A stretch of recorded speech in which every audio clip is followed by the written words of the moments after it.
I want to give you a briefing and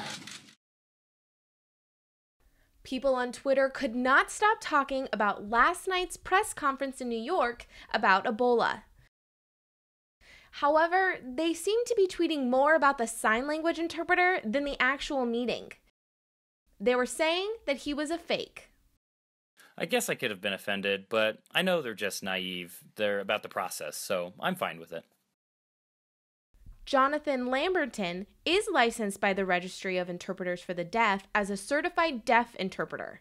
He worked with a hearing interpreter in the audience who would listen to what was being said and interpret it. Then Jonathan would sign it to the audience and the cameras.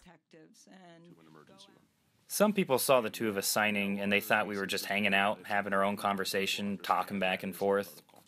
This style of interpreting is normal for serious press conferences like the one that happened last night.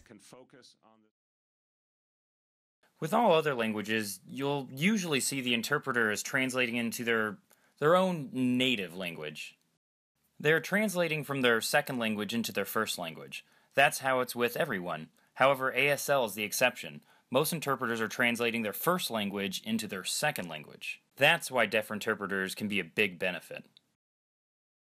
A few local news stations said he might have been making it up, and tweets were saying that he was signing song lyrics and that his facial expressions were extremely exaggerated. I don't think people understand the technical differences with ASL. When a man is talking and he was calm and said, "Everything's okay, don't worry," all with an even tone of voice. Sometimes you can do that, but with ASL, it's much more clear if you show concern with your face and body, and then be calm and say, "But don't worry." Express the concern, and then express the calm. Some say they prefer a CDI over a hearing interpreter because they think the CDI is better. With interpreters, they really have to think through everything. It's a lot of work having to switch back and forth between ASL and English, and that sometimes means the ASL isn't exactly perfect. For Jonathan, he's just happy he did his job. Some deaf people came up to me and said that the whole time they haven't even been able to understand what Ebola actually is. It's important for me that the deaf community understands. I care most about meeting their needs.